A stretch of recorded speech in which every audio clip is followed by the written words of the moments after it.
All right. I think we still got a few people joining us, but we'll go ahead and get going here with a few announcements and some housekeeping rules. So first of all, good afternoon. Thank you everybody for joining us at EAMC at Home, session 8, where we're understanding racial terms and issues, the uncomfortable conversation. My name is Paul B. I'm the Vice President of Ticket Sales with the Milwaukee Bucks. I'm also have the esteemed pleasure of being the Vice President of the newly formed Diversity and Inclusion Committee. The Diversity Inclusion Committee's goal is to entertain the world equally. EAMC is a committed conference representing all races, ages, gender identities, sexual orientations, religions, ethnicities, and physical and mental abilities. Our initial focus is on Black Lives Matter, the movement, and because it's social injustice that has rocked our entire world during this pandemic. We will be expanding our Diversity and Inclusion Committee for the Events Arena Marketing Conference efforts in the near future. But the house of social injustice is burning fiercely now, and we want to help make changes happen as best we can. Before we get underway, I've got a few announcements to share. If you weren't already aware, EAMC is a group of professionals working in the live entertainment industry that are in marketing, public relations, social media, and group sales, among many other roles. As we continue to offer virtual sessions, please share your topic suggestions for future EAMC at Home webinars on our Facebook message board. If you haven't checked it out in a while, please visit our venue resources page on eventarenamarketing.com. We're continuing to build it out, and there's already lots of great resources available for everyone. Our EAMC mixers, aka happy hours, now take place on the third Thursdays of each month. The next couple that we have would be November 19th and December 17th. And they usually start at 8, but many have been known to stick on for after hours. So jump in when you can and leave when you have to. And finally, big week ahead of us right now, make sure you vote. Whether you choose to visit an early voting location, mail in your ballot, or wait until election day to do it in person, vote. There's far too much at stake with this election to send the sidelines, so please make your voice heard.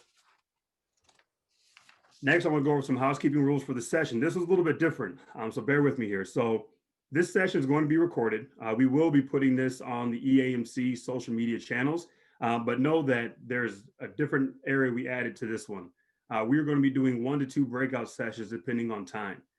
Know that the recording is going to be of Vince and myself in the conversation. It will not be recording the breakout rooms. We want those breakout rooms to be comfortable, to be open discussion, provide feedback, ask questions that you feel comfortable doing. And again, those will not be recorded. Only what Vince and I are saying in our full conversation will be recorded and then posted in the social media chat. So feel free to ask anything and say what you're feeling.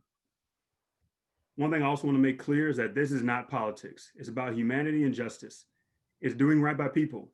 Your vote does absolutely matter, and we are not discussing who to vote for, but do know that there are political implications for what we're going to be discussing. As you heard me say before, questions are going to be encouraged. We're going to ask you to put questions into the chat and send them to either Paul Hooper or Kate Bean. Then they will be addressed by Vince and myself as they get feeded to us. I will ask that you please respect the chat. This is not for self-promotion, nor is it promoting your company or business. So it's for open communication and to make sure we get a better understanding. So please respect the chat. Last couple of things I want to mention is that you're going to get out of this what you put in. You need to stay open and receptive to some of the things that we're saying, but by all means, ask questions for better clarification. And at the end of the day, once this session is over, know the work doesn't stop here. Learning on your own and continuing to work is imperative. Start saying I will instead of we should in order to take responsibility and action, help us with the cause. Again, thank you for joining us. And I would not be doing it justice to introduce our guest speaker. He's a young brother that's doing great things in the D&I space. I want to introduce you to Vincent Pierson, and I'll let Vince kind of introduce himself to you and tell you how he got to be the expert that he is. Vince, welcome. Awesome. Thank you so much, Paul. I'm really looking forward to this conversation, and partly because I get to spend the time with you and this amazing group you have here. And congratulations to you also on your recent assignment as Vice President of D&I for EAMC. So my name is Vince Person. I was born and raised in Roanoke, Virginia. Attended high school there and attended Virginia State University, a small historically Black college right outside of Richmond. I've always loved and worked in sports. So after my short and brief playing career was over, I chose to pursue sport as a profession. Eventually led me to the University of Central Florida, where I was able to learn and work with Dr. Richard Lapchick. And this is where I really started to hone in on my passion around diversity and inclusion and kind of this intersection with sports. And my love and passion for sports started to kind of transition into a love and passion for the role that sports can have in the life of young people and in society as a whole. And Dr. Lapchick was the perfect teacher for me to have at that moment because he committed and devoted his entire life to using his own platform, but also using sport as a vehicle to advocate for social justice. The reason that was so helpful for me is that I got to see both sides and that he used a lot of his personal energy and efforts to advocate for social justice, but he also did so very pragmatically with the racial and gender report cards and telling the full story of representation in sports. And this was eye-opening for me. So after studying with Dr. Lapchick, I joined minor league baseball as the head of diversity and inclusion, where I sat for nearly 5 years and had the great opportunity with Pat O'Connor, the president and CEO of minor league baseball, and the team there to build out our first ever diversity initiative. So coming in with a blank slate over the course of 5 years, we had recruiting programs, advancement platforms. We had launched our first employee resource group for women. We had our workforce diversity metrics so that we were able to tell the story of representation for minor league baseball and all 160 teams, multicultural marketing platforms, educational platforms. Are really proud of what we built at minor league baseball. Eventually, I left. I've always wanted to live and work in New York City and got a great opportunity to do that at Bloomberg and challenge myself. I spent about 10 months there before leaving in February, not anticipating a pandemic coming upon us. But I've been consulting in the diversity and inclusion space, trying to position myself specifically in sports, but really just providing education and strategic development for clients in the D&I space for the past 8 months or so. That's awesome. Well, clearly you have a vast wealth of knowledge here. So we really appreciate you taking the time to help us, with this uncomfortable conversation and what this is going to be like. We're just going to have a conversation. There are a list of terms and phrases that I think many of us have heard, maybe some of us might not have heard over the past 7 or 8 months as things has kind of risen to the level that they're at from a social injustice standpoint. So the idea behind is set the foundation of understanding. And then from there, we will be having future sessions on how we can grow together and things that we can do to affect our everyday life and the social injustice movement of Black Lives Matter. So let's kick it off with an easy one. I think most of us have heard the term by now. You just heard me talk about our newly developed team, the D&I group, the Diversity Inclusion Group. If it's not with your company, it's probably coming to a company near you. But can you break down what is diversity inclusion for us to start, Vince? Oh, absolutely. And I think this is the perfect place to start because these hot button topics have lost their meaning if we're not careful to give them context. So I like to think of diversity as the full range of characteristics and dimensions of identity. Those can be intrinsic or they can be experiential, but they make us who we are as an individual. They make each of us unique. These characteristics and dimensions of identity, they also inform our perspectives. They inform how we interpret commonalities and differences. They also inform the world around us of how to respond to us.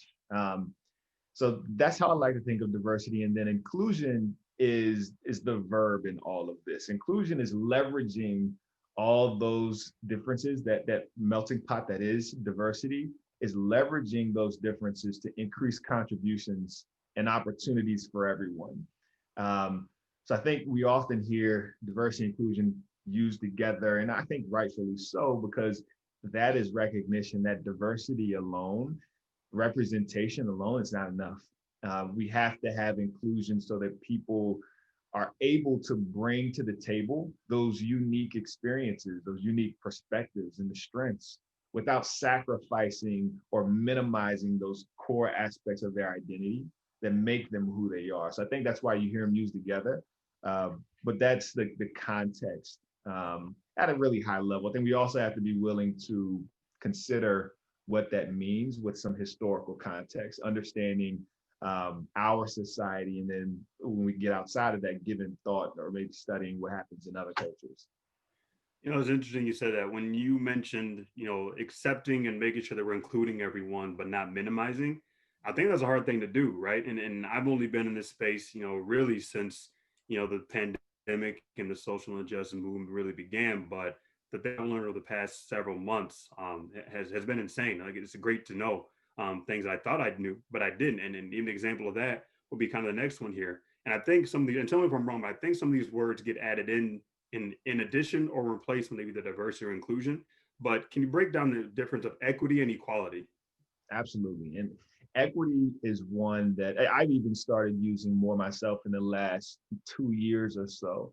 But it's really been centered in the conversations that we've been having this summer is DEI, and now equity has been infused as part of the terminology. And so I think it's important to differentiate because equity and equality are sometimes used interchangeably. They're not the same thing. I think they want to speak to a notion of creating an even playing field.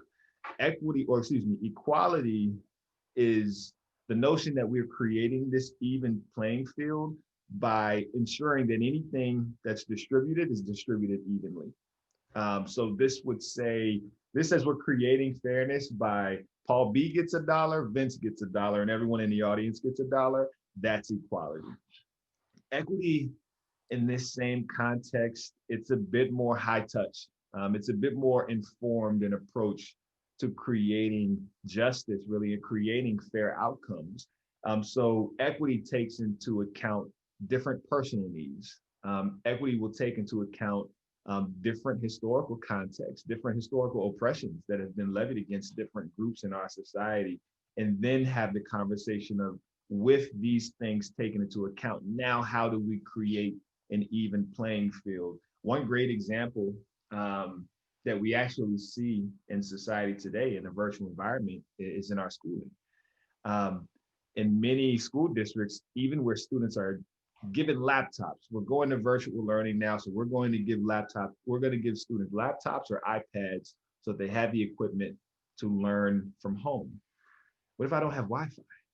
You know, there are many students who got on a city bus this morning to the McDonald's so they can sit in the parking lot and try to use Wi-Fi so they can log into class.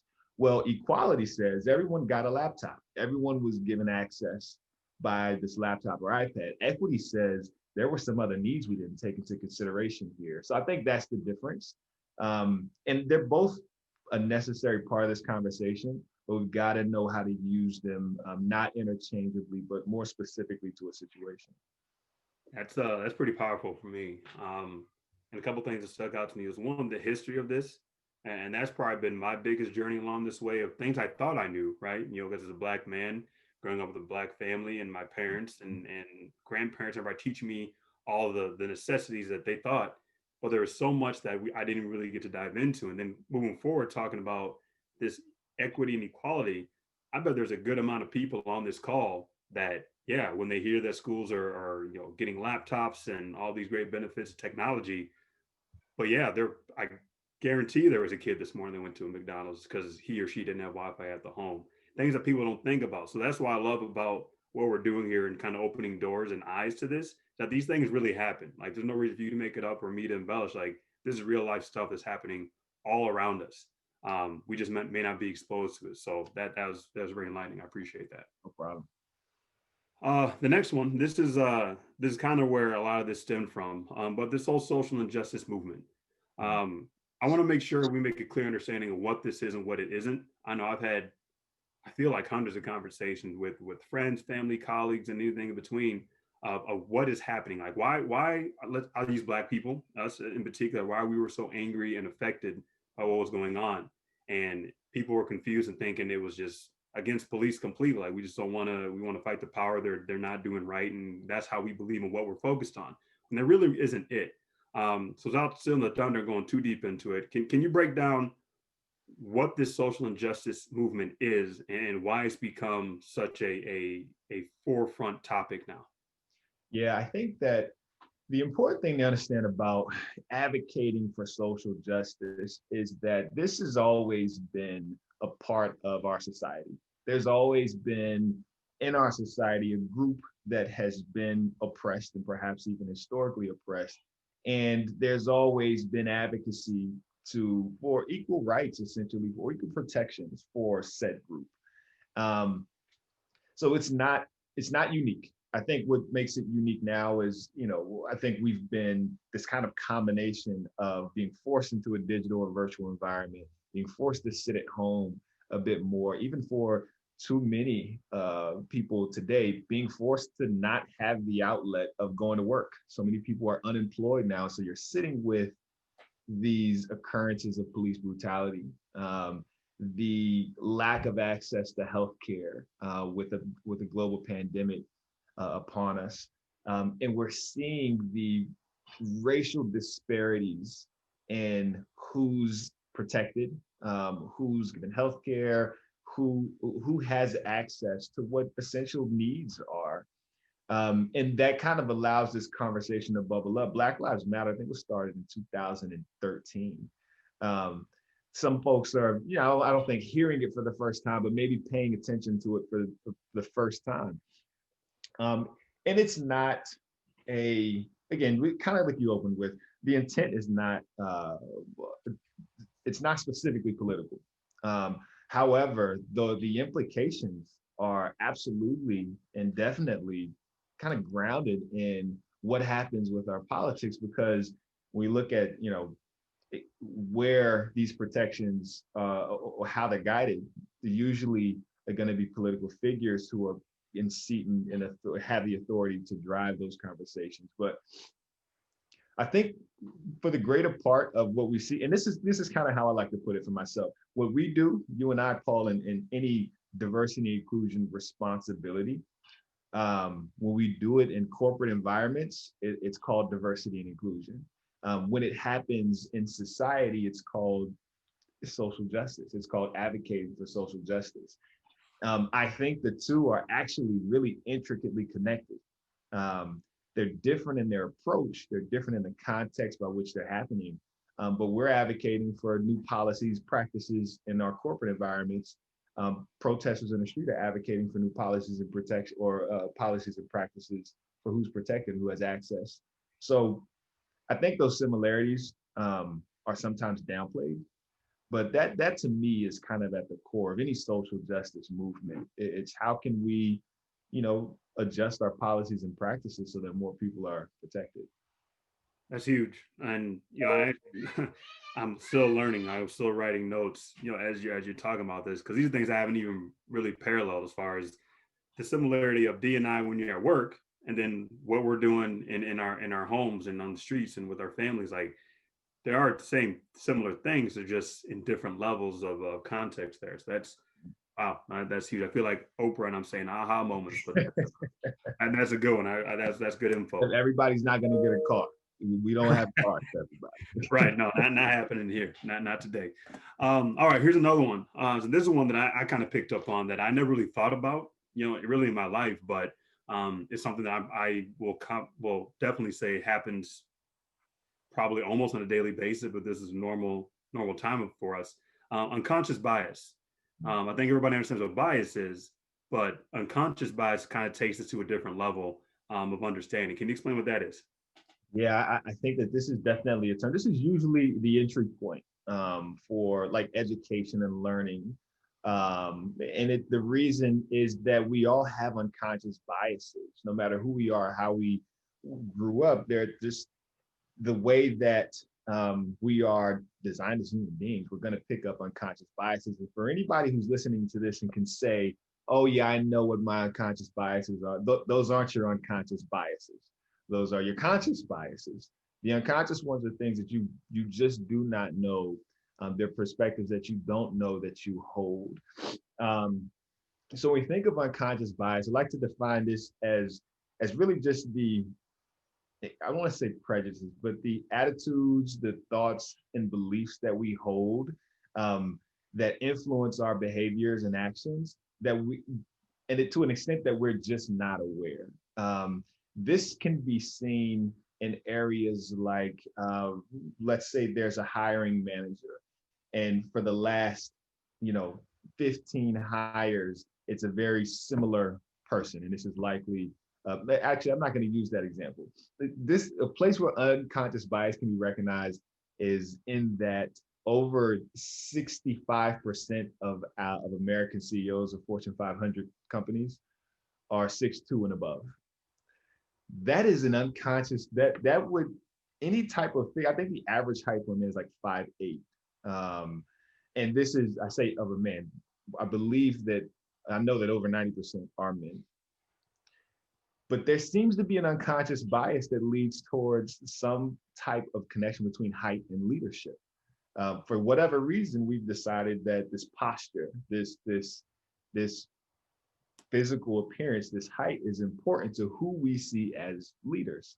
Those are the types of things where, that's more like an industry version of an unconscious bias, but there's still individual decisions being made that lead to that type of thing. So again, just to kind of leave with the definition, it's those thoughts, beliefs, and attitudes that we hold that influence our actions and behaviors that we just may not be aware of. That's well, first of all, if height reflects leadership, hopefully that's going to continue to help me being 6'5" and maybe explain some things. But no, I think that's a great example, and just kind of hit it home and relate a little bit even deeper with what we're here today to talk about. Can you give some examples of unconscious bias when it comes to race? Because I think what people, when they hear that term, they automatically assume that, oh, that does that mean that I'm a racist because I might think a certain kind of way, or even just have a thought or conclusion about someone before meeting them just based on when I see them for 2 seconds.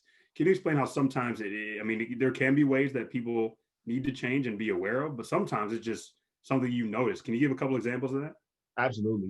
I'll share two, and we can even go into more. The one, this is one that I've experienced, and I would ask if you have as well, Paul. I hope not, but we do something like this. We have a great conversation. We walk through the terms.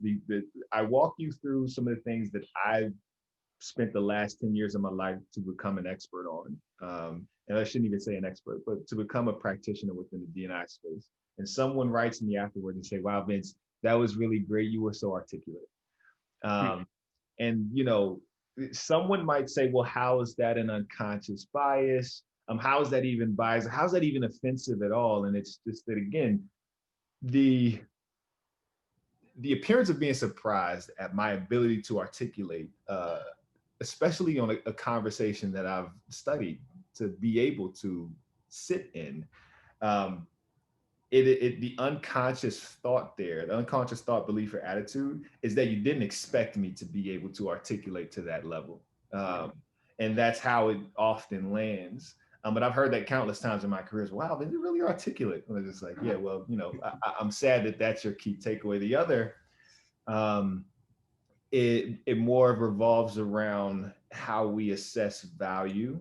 Again, and back to this kind of notion of who's a leader and who isn't. I can't tell you how many executives, Black executives, men and women, that I've heard share with me the feedback they got, why they didn't get the promotion, why they didn't get the role, why they just weren't ready for that step up yet, is they lacked executive presence. And there's been a lot of research into what is executive presence, what makes executive presence. My prediction is more so that executive presence is a tool. It's a tool to keep oppressed groups oppressed. Now, that obviously isn't going to land very well for anyone who's had to say it, because it's never positioned as, let me go to my oppression toolbox and see what I'm going to use today. But it's very rare. I mean, I've in the same office, I've seen white men go into interviews for promotions with caps on and t-shirts. And the feedback they get is never about their executive presence. So I think and that's part of how we, again, I shared at the beginning, whatever you think your unconscious biases are, those aren't it. Those are your conscious biases. We have to be able to look at data, look at outcomes, look at who's most impacted. And that's how we start to uncover where unconscious biases might lay. And that process on a personal level often looks a lot, it has to be a personal journey. You have to be willing to interrogate yourself and ask really difficult questions. I think that's a very good point, right? And I think that's something I've really dove into with friends and family as we've all had discussions about these, and with fellow colleagues of, You know, you had to be okay admitting a few things. Like nobody wants to admit, hey, I remember when I saw a black man coming my way on the sidewalk, I crossed the street. Like nobody wants to admit that. Nobody wants to say it. And I don't necessarily think that means that you're a racist. I think it's just things that you have been bred or something that's been implanted in your head from a youth. Maybe it's something that happened to you when you were a kid. Maybe it's something that your parents said when you were a kid. A movie, a show, something that's on TV every day. Who knows what? So I think you're right. It's having that really difficult conversation with yourself first, then start to admit and realize some things that hopefully, you know, everybody on the call will start making some moves and changes in their own mindset. So that's huge. The next one is, you know, we could probably talk about both. Privilege being the first thing, but then white privilege is a term that at times I feel I wish I could give true definitions and call myself even near, you know, the level that you are with this. But white privilege, you know, that's definitely something that's popped up in conversations, the media, social networks, everything. So can you break down white privilege and I guess in the same sentence, you know, privilege and the difference of the two? Yeah, absolutely. So white privilege, because it's relatively taboo, and it's definitely triggering for certain people to hear, specifically white people who feel that they should not have to answer for white privilege. So to start with, kind of the root of it, right? Privilege in this context, we're talking about inherent advantages that you hold because of something other than what you have done. Inherent access, inherent, again, advantages that are bestowed upon you. It's a benefit that you receive for something other than the work that you've done. Now, this doesn't mean that no work has been done. For example, Paul, should we be able to reach that level of our careers where we become the CEO of a Fortune 500 company, we would be another 6'2" plus executive who would fall into, we would probably at some level benefit from the fact that we hit that threshold that for whatever reason, this segment of society has decided this is what leaders look like. We would hit a lot of other thresholds that society said this isn't what leaders look like, when we know that there are less than one handful of Black CEOs in Fortune 500 companies, but we would still have that stream of privilege that we benefit from. The same goes for being white in a racialized society. When we can look at outcomes and point to race as a predictor of what this outcome may be. In too many areas of our society, we can do that, whether it's incarceration, whether it's health, education, there's promotion, income levels. There's so many areas in our society we can point at race as a predictor of what's going to happen. When we can do that, then we live in a racialized society, and the benefit has far too often leaned white. So I think that part of the thing that makes privilege and white privilege difficult to accept is that most of us are working hard. Most of us are working to become the best of what we can be. But this doesn't mean that in the context of specifically a racialized society, you don't get to just remove your privilege. You're working hard, but you still have the tailwind of privilege that's going to just move you along. It's kind of like when you get on a plane. If you're flying from New York to LA, I think it takes like 5.5 hours, but then you do that same flight, LA to New York, is like 4.5. Those are the headwinds that you face when you're going west versus the tailwinds that you have when you're going east. That's how privilege, and specifically white privilege, works. The plane is no different. The engine operates the same, but those headwinds make you have to work a little bit harder. It's going to take a little bit longer to get there. Those tailwinds push you along and make it just a little bit easier. So I think that's, trying to make privilege, again, to give it that context, if we can remove what triggers us when we hear it. I had to go through this process of my own. When I looked in the mirror and saw a Black man, you could not convince me that I received any privilege. But then I realized that I am a man. I'm a man in a society that has decided masculinity is key. I grew up in a middle income household. I grew up in a single parent household, but there was middle income. My mom was able to provide certain things for us because of that. I'm straight. I identify as straight in a society that has decided that, um, folks who don't identify as straight are deemed to be different and treated differently, protected differently. So I think that the one that we haven't dealt with specifically enough is white privilege, because oftentimes I think that has received so much backlash in any type of public forum. I really think we need to dissect and interrogate that a lot more, especially for our white brothers and sisters in the audience. Another aha moment. You keep hitting me with them. Because yeah, I think I've been so focused on white privilege itself and trying to explain what that is. I know you and I talked about, even considering doing the white privilege test, which I don't know if anybody's seen it, but basically what it is, it went live on TikTok a while back, and I forget the woman who actually came up with the test, but you basically hold up 10 fingers and you go through a series of questions, and then if it's happened to you or you experienced it, then you take down a finger. And there is a black man who was married to a white woman, and they both did the test. And by the end of it, he had no fingers, and I think she had at least 9, maybe all fingers. I can't remember specifically. There are questions like, have you ever been called a racial slur? Have you been pulled over unnecessarily? Has anyone doubted your ability to buy something of a high-end level because of the color of your skin? Has anybody stepped off an elevator when they saw that you were on it? Those kind of things, that's what hit me the hardest, because that reflects to me being the victim. But you talking about how there are other levels of privilege that we all probably experience in some shape or form, like the fact that we are men and in a masculine society gives me privilege alone over some of my female colleagues and friends. Like that happens. And I, hearing you say it, I know it, but I never think about it when I'm considering like what privilege is. So yeah, thank you for saying that. That's another good one there. Absolutely. Another one, racism is the topic, right? That's in the title of what the session is about. A term that's popping up, especially in D&I spaces and within organizations and companies, is anti-racism. I think most people have a decent understanding what racism is, but if you want to kind of break in anti-racism, and when you see that, if EAMC were to come out and say we're anti-racist, conference, what does that mean? What are we saying about us as a group or a company or whatever group you may be a part of? Absolutely. And so I'm gonna start a little from the beginning, because I'm not gonna make the assumption that we understand racism. So I think it's important to, and I'll do it quickly, it's important to understand that race is a social construct. There has been no study that has proven beyond any type of significant range that race is a biological factor that contributes to difference.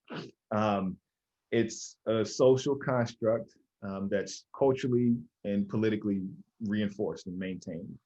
But racism is kind of it's more of a result. So whereas race is a social construct, racism is kind of like a social result of that construct. Now, when we have this construct in place, and there's also racial prejudice, which is negative feelings towards a racial group, you combine racial prejudice with power, and that's when you experience racism as that result. So race is the social construct, and some folks like to say it's not real. The impact of race is real.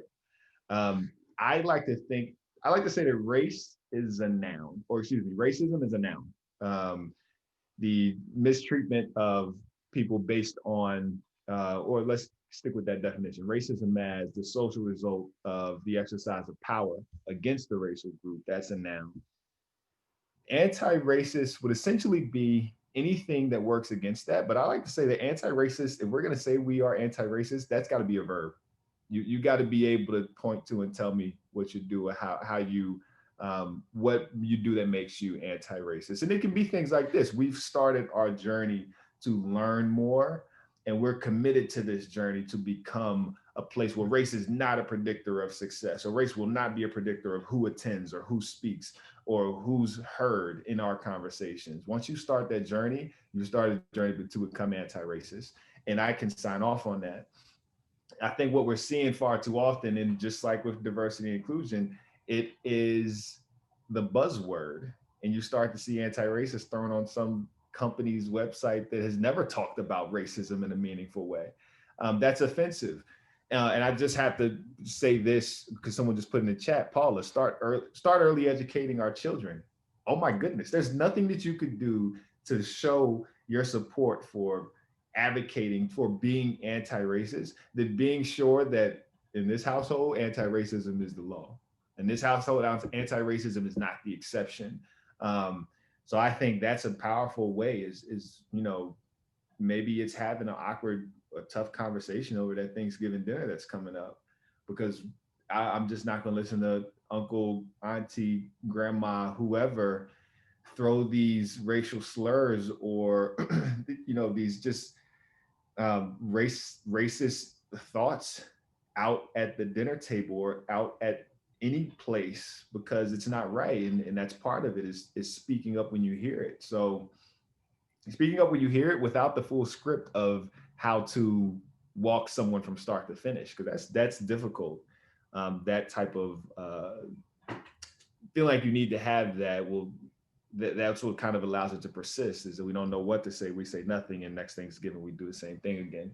And I'm not trying to blow up anybody's Thanksgiving, but I think that anti-racist has to be understood as a verb. You've got to be able to say what you're doing in order to have race no longer be a predictor of outcomes. I'm glad you brought up the families, and you know, thank you for the comment in the chat about starting with the kids. That's probably been the most common way that I've been told people are supporting this, or saying that there needs to be change in how they do it. Because I don't know for a fact, I definitely haven't studied it enough, but I do believe that there are a fair number of people who, if they have any kind of bias or racism within their heart, it's because of where they came from and what they've heard, you know, their whole childhood and probably a good portion of their adult life. Nothing brings me more joy, or I would say pride, in who I know or consider friends and people that I would consider being a part of my life, than to hear them speak up about times they've brought it up to their family, or like you said, that great uncle, you know, who has said certain things, and in the past, like you said, people kind of put another, you know, piece of turkey in their mouth or take another sip of beer and move on, are now saying, no, that's not right. Right. I think we've all hopefully seen in social media people putting, honestly, and not to say you want to disobey or go against your parents, but if wrong is wrong, there's a way to say that it is wrong without going off on mom and dad about it, saying, no, I don't agree with that. I don't think that's how he or she or that race really is. So the power is in a lot of people's hands. And I think what I've loved to see is, especially over the past 7 or 8 months, people speaking up and giving examples and saying, like, I didn't realize how much is happening in my own home or where I grew up or with the family like I am now. So the awareness is growing. Then we have a long way to go. But for those of you that are on this chat or this call, it doesn't have to be family. It could be colleagues. It could be your boys from back in the neighborhood. It could be your girls on a girls' night. Like, it can happen at any point. And now people are thinking and hearing certain key words and phrases that if it doesn't sit right, you should probably mention, like, either A, I'm not about that life, so please, you know, let's not talk like that, or B, you're flat out wrong. You probably should do some research and educate a little bit on how that really affects people with what you just said. That's a big one. The last one here before we go in our first breakout session, Vince, prejudice. So when we hear prejudice, essentially prejudice is at the root of all of the isms. This is the preconceived notion, which often it's harmful. It's not a positive preconceived notion. So this is kind of the individual preconceived notion against any insert demographic group here, or insert group here. It doesn't necessarily have to be demographic group. So this kind of, when we talk about even the unconscious piece, where those thoughts, attitudes, and beliefs, prejudice is the negative holding of those thoughts, attitudes, and beliefs by an individual. I think where prejudice, and this is where it kind of lends itself to oppression and discrimination, when prejudice is combined with power, that's when it's really harmful. Anyone can be prejudiced, specifically in a racialized society. Let's talk about that. So in a racialized society, white people can absolutely be victims of prejudice. People can hold prejudiced thoughts against white people. But in this racialized society, there's not another racial group that holds the power to enact any type of ism based on race against white people. So I think that's where, and it's a little bit of splitting hairs. I think it's good to have this conversation so that we understand the terms. And so that when, again, when you do hear these things, you may be able to speak to it. I mean, you can absolutely begin to do even more research. But prejudice in itself is that preconceived notion. This is the thought or the belief or the attitude that says this group is less than my group, essentially. I mean, once combined with power is when it gets really dangerous.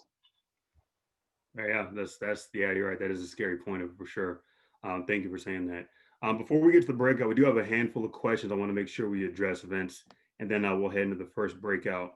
The first one we have looks like what are some ways to start difficult conversation with family members who have said something stereotypical or racist in a gentle way? So I think that doing it in the gentle way is so much the right approach. So there's a lot of different ways to do this. You might just ask them to clarify what you heard. So maybe if you hear something that's racist or discriminatory at the dinner table, says, "Hey, I think I heard you just say this. Could you like, is that really what you meant?" And if it's someone that you look up to, then maybe it's, wow, I really always thought of you as someone who was a bit more open-minded than that. That's a little, it's throwing me off a bit because it's different than how I viewed you. It's different than how I thought that your approach to these conversations might be, or these people, to women or to Black people or to Hispanic people might be. So you can kind of play to that sense of who you are to me, kind of that egalitarian that I thought you were. And then they're also, so you can nudge and push a little and still be subtle and gentle. So it can be, hey, look, I really feel uncomfortable with comments like the ones you made at dinner. And maybe it's now you have some one-on-one time with them rather than doing it right at the dinner table. But hey, you said this at dinner and that just really made me feel uncomfortable. What I say to try and not to do, just because it may take away from the conversation, make that conversation between you and the person. Don't try to say, well, Paul B is my friend and he's Black, and I just don't think you should talk bad about Black people like that. No, I think you should really center yourself in your relationship, specifically when it's family, to say, hey, I feel like that type of statement is wrong. Not because Paul's Black and he's my friend, but because that makes me uncomfortable. Now I want to hear more about how, like, why, or hope that you might be willing to walk that back. But that makes me uncomfortable. In fact, it kind of offends me that you speak to it that way. So, and I can actually find, is I have a list of like different ways to introduce, like, I feel, or I was disappointed, or it hurt me when you said type of things. But there's definitely a lot of ways to do it. That's good. And I think it's a good thing to be armed with too, especially if you have an environment back home or wherever you might be in space of, where this could be something that you've had in your heart to say for a while. And if we can arm people for that, then that'll be something for the old resource page. Shout out to Paul Hooper. We could do that maybe. All right. Next one is Paul, thanks for sharing. I can only imagine, having your parent move in with you and then understanding how things are different in your household. Another question we have is when it happens in the office, say in the meeting, do you call out in front of everyone or pull the person aside afterwards? Which I've actually heard more than a handful of times. I'm lucky and blessed that it's only happened a few times with me. And I can tell you, I look back and those are one of the bigger regrets of my career of not saying something. But again, to the question, what is the right way to do without committing, career suicide or isolating yourself in that office space? Yeah, I think that, well, one, you've got to be able to read the room and read your own relationships. That's sort of case by case and also case by comfort. If you're comfortable in that room to call it out in that moment, then absolutely, I think that you should. And there are ways to do it, very similar to the ways that we spoke to earlier of, hey, I thought I heard you say this, and just clarifying or saying, hey, this doesn't represent us as a company if it's a meeting with a potential client. So I think it's more so comfort on whether to say it in the meeting or to say it after. I would imagine that after is likely going to be the more appropriate or more, I would think the more comfortable, because you can have that one-on-one conversation. And then if it's something that persists, then perhaps you also have to understand that I don't want to say you've got to be willing to risk something, because I don't want you to think that I'm advocating for people to be out here risking their careers. But you might have to risk the comfort that you have around this person, because apparently theirs is one where it needs to be challenged if they're comfortable saying or doing things that open the room for racism, sexism, or any of the like. Challenging that might cost us some comfort, but I think the benefit of that challenge far outweighs what we lose when we sit and let it happen, or when we speak on it and maybe a relationship is altered a bit. For sure. Yeah, handling that differently depending on the environment and really who you work for too. Like I feel very blessed to work for a company that I feel like I could probably downright say what I wanted to in the meeting, but that hasn't always been the case everywhere I've been in my life. So that's a great question. Did have another question that we could speak on till we get here to the breakouts, Vince. Um, Speaking on the concept of color blindness, it's actually something we're going to touch on a little bit later, but we can touch on a bit now. That is definitely something I've heard a lot, right? Especially when this first became a topic of discussion almost on a daily basis, talking to a lot of my friends, talking to colleagues, you know, talking about what is happening. Like, oh no, I don't even see color. I think everybody is the same. I get the purpose and I get why they're saying it, but the first thing I say to them is that no, that you're actually taking a step backwards if you don't, because people want to be acknowledged for who and what they are and their background, their sex, their religion, whatever the kick, that is your identity. So, and Vince, again, you're the one that's far more versed in this, but to me, if somebody were to say, I don't see color, then you don't see who I am, and I'm just another person to you. So in reality, it's more of a negative thing to say, I don't see color. I just see everybody as the same, when one, I don't think that's true, but two, it's okay to express and celebrate and acknowledge individualism with people and who they are. What would you say? Yeah, and I think you covered off on it really well. So I'm gonna add a few more, like try to drop some nuggets that might get reaction from you. You've probably never heard a person of color say, I don't see color. So when you have these statements like that that are almost exclusively used by one group, and that group is the group in power, then it's actually a reflection of privilege. It's a privilege to quote unquote not see color. As a black man, if we operate in the society as anything other than black men, we'd be putting ourselves at risk. It's not safe to not see color when you are a person of color. So and it kind of goes back to even our definition of inclusion, where we talked about the tail end of it, minimizing those core aspects of my identity, background, and perspective. When you say you don't see color, that immediately minimizes a very core piece of my identity, and that speaks to how I'm allowed to show up in this environment. So no, it's absolutely not something we want to do. We actually want to embrace um, all aspects of identity, and that's part of building towards inclusion. Being colorblind, it actually works completely against that. For sure. But no, great question. And thank you for asking in the chat. All right. We're moving, but we're gonna go ahead and get in our first breakout session. And when you go in the breakout session, there's going to be a member of the EAMC committee that's going to be help lead the discussion. But there's two questions I want you guys to discuss within these breakout rooms. The first one is, how does what you just heard differ from your previous understanding of these terms? Terms like diversity, equality, equity, unconscious bias, white privilege, etc. So again, how does what you just heard differ from your previous understanding of these terms? So basically, how has your mind changed? How was your mind altered? Or maybe think of these terms in a different way. And that's diversity, equality, equity, unconscious bias, white privilege, etc. The second question, if you have time for it, there's only be 7 minutes, by the way. So you want to keep the conversation going. But hey, if it's taken off and then there's a lot of feedback, go with it. But in case you do get to the next question, how can we be intentional about using white or privilege in general to advocate for social justice? So again, how can we be intentional about using privilege or white privilege to advocate for social justice? Again, 7 minutes, you're getting placed into a room. 7 minutes are up. You'll come back to Vince and I. We'll continue the last part of our session.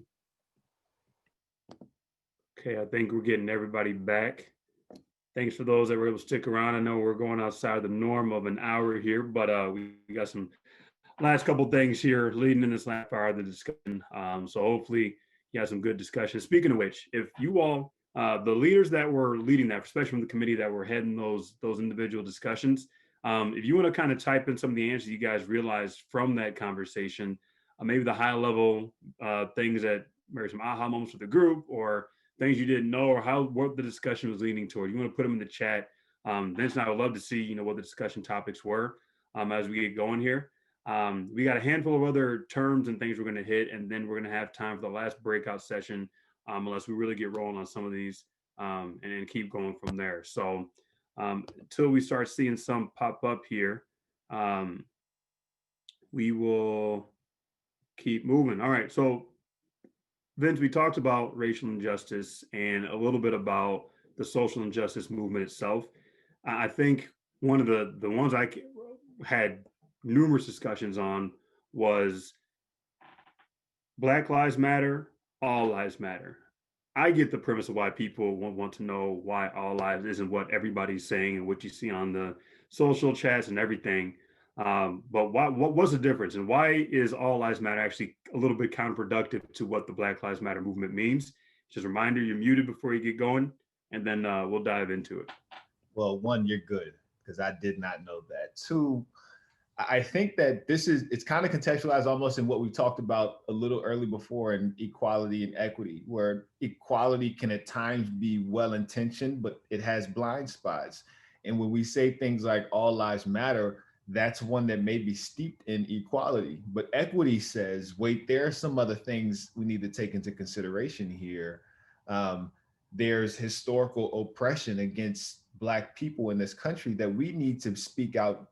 We need to speak to directly. And that's what Black Lives Matter is designed to do. And again, I think it's important to understand Black Lives Matter as an organization and movement was founded in 2013 in response to the Trayvon Martin case. When George Zimmerman was found not guilty for the murder of Trayvon Martin, 3 women came together and sparked the Black Lives Matter movement. And that is the context through which Black Lives Matter exists. And since then, it's only been a movement to advocate for fair treatment, equality, and equity for Black people in our countries, and really globally, as it seems. So I think it's one where all lives matter, and you can even see how it's been used.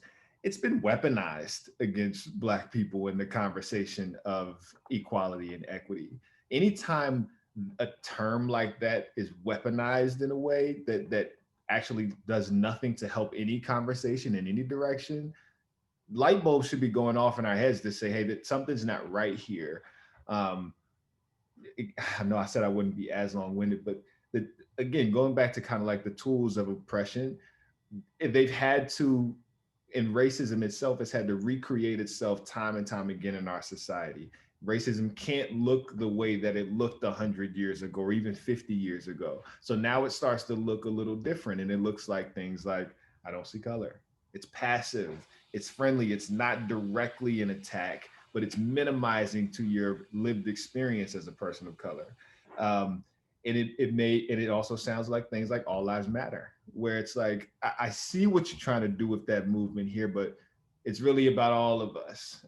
So I think that as oppression, racism, and any of the isms recreate themselves, we have to be really cognizant of our role in this. And then even things like language really matters, and just being, and that's why, to your point earlier, you talked about how you've learned a lot, even in just this conversation.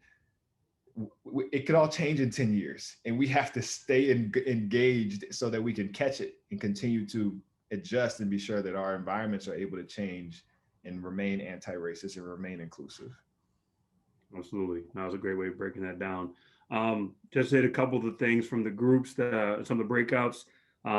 One that one group had was learning terms and realizing that we need to make change in both our personal lives and professional lives. We had someone from Argentina and interested to learn that these terms we use are not internationally used.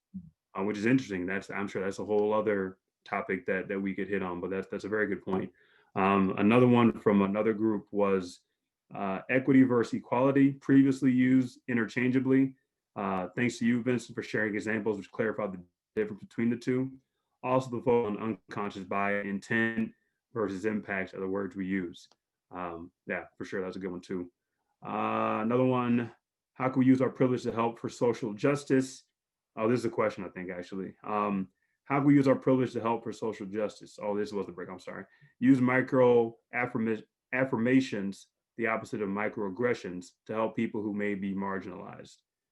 That's an awesome point for sure. And then looks like the last one here is companies that use the Black Lives Matter statements because it's the thing to do, taking that statement to the next step within the company, continuing the conversation, not just being on the bandwagon, which is a big thing I've talked to people about was, checking that box, because I think there are companies and people even doing that, just say, look, I did post on those all black Tuesdays where I put up my black square on Instagram. So see, clearly I'm not racist. So, but it's more than just doing it to say I did it.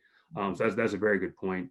And then looks like there's last one was here. There's not been a time where one has said all lives matter. First, it's always a rebuttal to Black Lives Matter. And if all lives matter, then why aren't they upset of the injustices of Black Lives Matter? Wouldn't black being included under the all umbrella? So I'm not sure if that was a question or one of the breakout sessions, but there's some interesting thoughts there for sure. Well, thank you everybody for sharing. It sounds like there were some good hits with those breakouts there. The next segment here, it's a couple quick ones here, Vince. These are what I was calling the quick hitters and these are things that when you and I were talking, a few weeks ago, are just things that I think people ask in like passing or in quick conversation. So I just want to hit a couple of them because there's things I think some people may not understand and may have not been doing right, maybe. So all right, first one. Is when using people of color okay? So if I'm talking about the movement or I'm talking about looking at how I can interact with my colleagues and whatnot, is using people of color, is that the right term to use? Yes, and I think it's important to realize this language evolves and changes over time. In 10 years, the answer could be different, as we talked about. But generally, when speaking about groups, people of color, that is the widely accepted term. In one-to-one conversations, you probably can get a bit more specific, and you can even ask questions for clarity. But generally speaking, people of color is a term that's used. Okay, perfect. That last statement I was using actually is a question. We'll come back to that after these quick hitters. So thanks, Keith, for your patience. All right. When in discussion, is it proper to use Black or African American? So this is the one where context counts, and you can ask specifically if you're having a one-to-one. I prefer Black. I'm not offended by African American. I have spoken with people from Africa who have moved to America who identify as African American differently. But you can ask that question. I would recommend asking if you feel the need, if you feel that there's clarity you'd like to have. I don't think there's a wrong answer there. And that's a good point too. And I think the conversations have come up of not all Black people are African American, right? You can be from the islands, you can be from various other places of the world where you may not be African American. You can be of a different descent. So just something like you said, be conscious of it. And if you feel awkward to say it, ask. And I don't think that's a problem to do. But I do feel that people do say African American in order to not trigger me or offend me. So I get why they do it, and I don't get offended when it happens. But just something to think about for the people on the calls that not everybody is. People that are Black may not be truly African American. So something to keep in mind. And then the last one here. Well, let me ask you this: what's not to say, and why it is offensive? Like, what are some of the ones that come to mind for you based on conversations, what companies are doing? A couple ones that people should probably know, maybe steer away from in conversation. So some of them covered off on anything like, oh, you're so articulate. Anything that might suggest that you were surprised that a Black person did something well. Just spend a little time with that and be careful how you compliment. Even the comment around macro affirmations, absolutely, but you have to be sure that they're not steeped in kind of steeped in prejudice that suggests that you may have assumed lack of talent. All lives matter for sure. You said it before. We forgive you. Don't say it again. I think that some of these actually steer outside of the racial space. Things like female. I am not a big fan of female. Even when I write, I try to say a woman general manager or women generally, because female being that scientific term. And in the space of LGBTQ, homosexual and heterosexual, those are, again, kind of scientific terms that may at times in the community be offensive. So some of it is educating, understanding how to communicate, whether it is gay, lesbian, bisexual specifically, or that's why I identify myself as straight. But again, specific to race, I think it's things like, it's really being aware of prejudices and how they come through in language. So those are some that's kind of what comes to mind when I hear that. For sure. One that sticks out to me is especially when that initial conversation, 6 months ago began, of one, like we talked about already, well, I don't see color, and two, I don't think that's right, because I have a Black best friend, or I had some Black people in my house last month for a party, or I went to school with 6 of them. You know what I mean? Like, acknowledging how many you know and who's in your close circle almost counters. I'm almost going deaf after you say it, because I'm like, all right, well, you clearly, or we have to start a whole different level to even get to a point of understanding. So that is one that I hear a lot.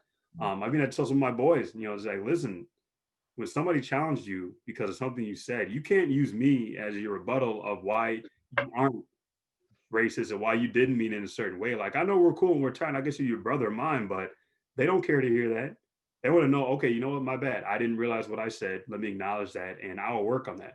Like, when you're talking about female, I almost guarantee I said it in this session, and I've been working very hard to not say it, because I also get uncomfortable saying it, realizing that that may not be the term that women like to be referred to because of that scientific backing. So that is a work in progress for me. But I think you're right. I think those are really big ones there. All right, to go back to my question real quick. Sorry to cut you out. Did you have anything outside of that, Vince? No, go ahead.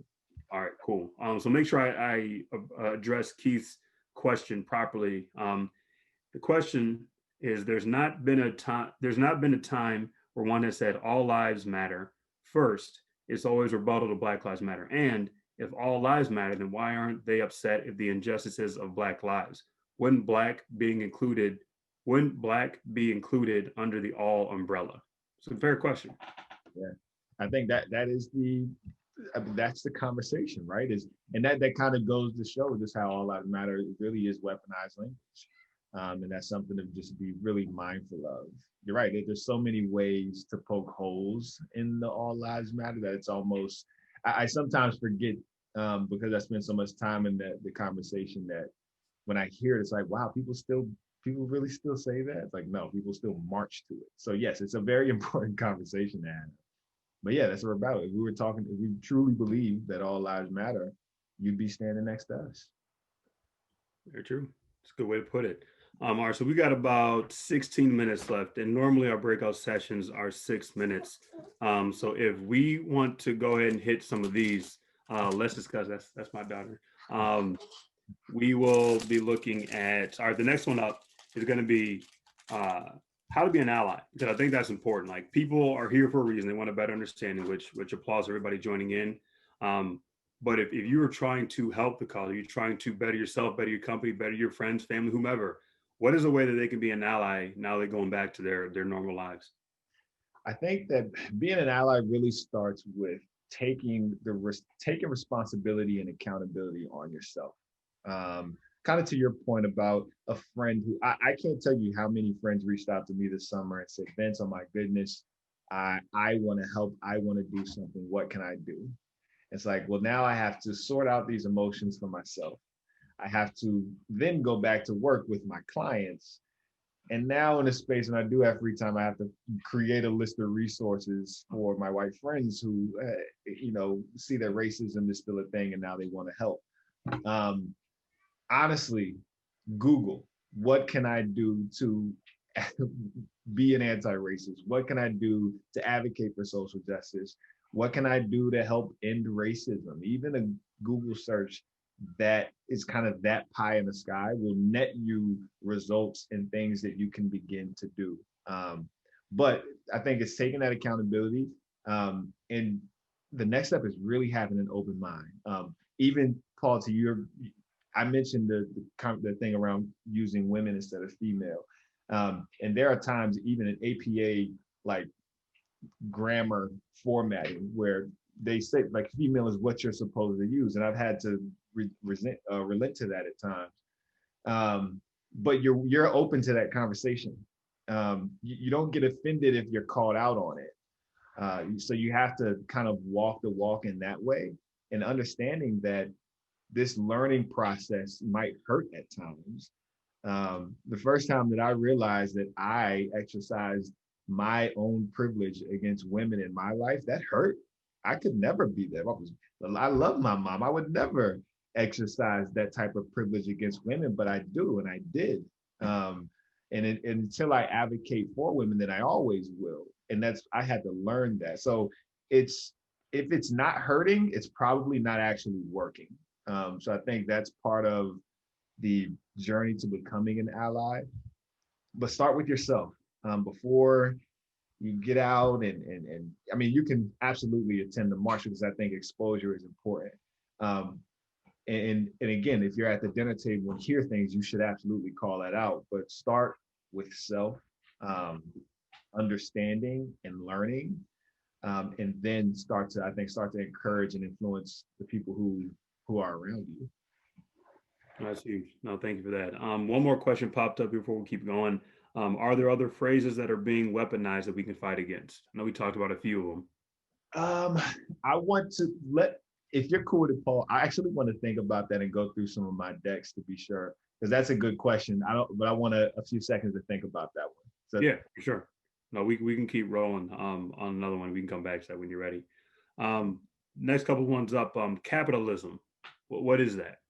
So capitalism, I think, is and this is, so if this was 101, then we'd probably get into 3 or 401 on the D&I conversation. But capitalism and any other type of ism or oppression have always been in bed together. So this kind of, even for me, when I first started in diversity and inclusion, I would lead with the quote unquote business case. And if you even just listen again, kind of digging through and interrogating the language that's being used, with diversity and inclusion, we're trying to advocate and create. With diversity, you're trying to increase representation. Typically, women, people of color aren't in the room, and we need to create a space where that's no longer the norm. When we only focus on the business case for having women and people of color in the room, they go from being a community that's been marginalized to now a community that's being commodified. And either one of those are not the preferred for said community. We neither want to be marginalized or commodified. We like to exist. We like to be quote unquote equal.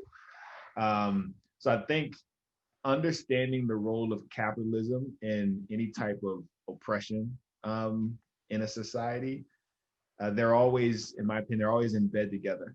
So anytime like we're defaulting to a business case, I'd just be really careful about the impacts that might have, specifically when we can see the impacts on different demographic groups. Okay, great. That's good. Cultural competence. This is good. So cultural competence, we talk about diversity and inclusion. Cultural competence is the skill that connects them. So as individuals having this conversation, as individuals wanting to be a part of the solution, we have to develop cultural competence. And really it's the ability to really just adapt effectively to cultural commonalities and differences. So it's not visiting every continent or every country so that I've seen every culture. It's kind of embodying a posture of being open-minded, of curiosity, and really just being generally inclusive that allows you to adapt to any other type of culture that you're appropriately adapt to any other type of culture that you're interacting with. but Okay. that's the skill. Very important piece. Cultural competence is the skill that connects diversity and inclusion. I love that. Because I think a lot of people do miss that connecting point of being right, almost right there, but how do you make sure you see through and follow through with that? It's kind of leads a little bit to the next one. So we talked about diversity and inclusion, like what the definition is of that and why it's important. But can you talk about, looking back at your own companies, like where you work once we're all back together, and even now, is your company doing the right thing? And that this is not just like we were talking about earlier. This is not just the box that is checked to say we did something. Yeah, I think that one of the areas where we see this the most pronounced is look at any job, this or excuse me, opening, a job opening, and in the job description at the bottom is probably something that says we're an equal opportunity employer. We encourage diverse candidates to apply. We don't discriminate on the basis of age, sex, religion, and all of the list goes on. And so we want to see diverse representation in our pipelines, but then once we go through the process and we hire, the onboarding process actually encourages you to assimilate. So it's like we want diversity when we recruit, but then we want assimilation when you actually come into the building. So that's one area that we can really kind of identify where there's a disconnect in what we say and what we do. I think that's one of the bigger things and it's tough because if your company's doing the right thing, it depends on where they are in this conversation. If this were A to Z thing and you were starting at A, then getting to B might look like just getting your CEO to actually sign off on a budget for workshops or internal education and trainings for cultural competence. If we're further down the line, it might look like actually tying diversity inclusion goals to performance evaluations.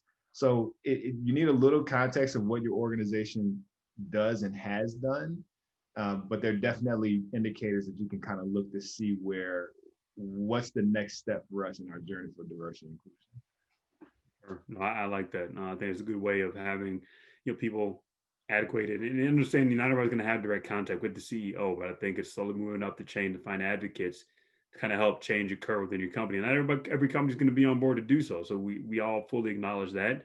But definitely, the fact that you speak of us say anything is more than we were or where we were 8 months ago. So anything people can do, the better. So we were going to do the breakout, but I know we were cruising and creeping close to our hour and a half mark here. The question that we were going to pose to the group, and I think this is one that Vince and I thought was pretty important that you all kind of take home and think about, was what is one diversity related goal that you can commit to holding yourself accountable to achieving today? And in the same breath, I think the homework assignment would be to set a diversity related goal for yourself. Vince, you want to talk a little about that before we wrap up of where that idea and thought came from? Yeah, I think that this is one where, and I actually would invite folks who are here and still listening, if you come up or have an idea for a goal, drop it in the chat because you may be able to inspire someone else and help them along with that. But again, the journey begins with accountability for ourselves. This can't be a conversation that we tune into once every quarter. It can't be something that you talk about whenever Vince and Paul are going to lead the conversation. It has to be, my own approach had been the books that I read, the content that I consume, the places that the people that I connect with, other D&I practitioners, the conversations we have. I've kind of created an ecosystem around myself that will encourage continued growth, people who will call me out, people who will help me discover my blind spots, and then being willing to accept that. But we can always be doing something. Look, you could even start with your LinkedIn. Who am I connected to? I've got 100 LinkedIn requests in my inbox right now. I'm going to go look and see how many are women. And if only 10 are women, something that I'm doing I'm not connecting, something about my brand is not lending itself to women thinking they can connect with me. I can be intentional about that and say, okay, this month, I'm going to connect with at least 15 young women who want to break into sports, and I'm going to see how I can support that. Your goal doesn't have to change the world in 6 months. We also have to change the way we think about goals and key performance indicators. But it should absolutely challenge you it might even need to hurt a little bit if you're really interrogating and unlearning things. But we can all be moving in the right direction for ourselves and for our organizations every day. Absolutely. I think that is huge.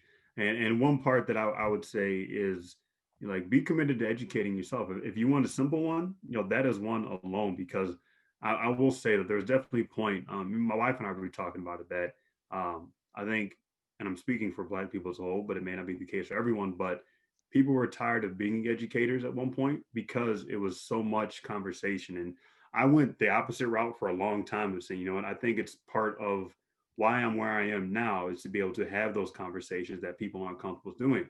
So I kind of went above and beyond to make, I took I remember one whole day, literally, like back to back to back to back calls with your colleagues, friends, people I haven't talked to since high school or college, like having conversation with those people. I thought it was very important to let them ask the questions that they may not be comfortable asking, maybe someone they work with or somebody that is a neighbor or something along those lines. But even that, at some point, like I became mentally exhausted. And I think that if I were to get anybody, you guys, an easy one, I would say just educate yourself. Meaning, read some books. There's some great ones out there. You like you said, then to Google it, you can find anything and everything you're looking for out there. So don't let it stop here. Um, well, we are 3 minutes left, so I want to make sure we stay as close to on time as possible.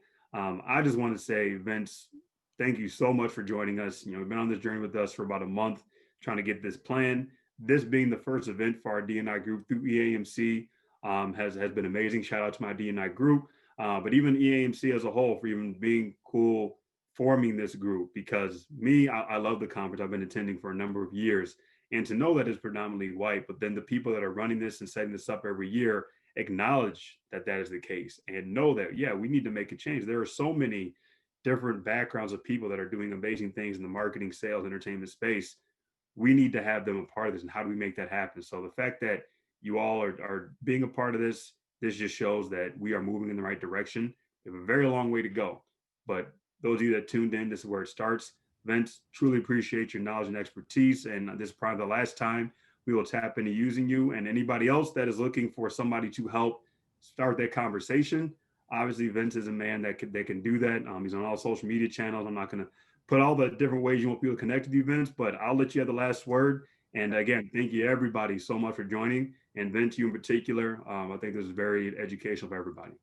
Well, Paul, I appreciate you having me. I'm excited to see what you and EAMC does with this new effort, and really glad to be a part of it as it launches here.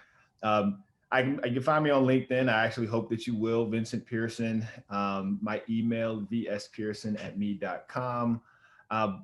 I want you all to walk away from this encouraged. We do have a long way to go, not just in our own lives, but in the sports industry where I exist, in the events and arena marketing conference specifically, in your own offices, I imagine, in society, as you can see. But I want everyone to be encouraged, because this is more than we were doing a decade, 2 decades ago. But at the same time, I want us to challenge ourselves. I don't want to settle. I don't want to rest on the laurels and pat ourselves on the back for a conversation. There's so much more that needs to happen for this to advance. This is a part of it, educating yourself, find a way, having those uncomfortable conversations, which is the brand of what we did today. So please stay in touch. Paul, thanks so much for having me. And I look forward to this not being the last time. All right, absolutely. Well, thank you again, everybody. The recording will be coming soon. Until then, have a good, safe rest of the day. Make sure you vote, and see y'all soon.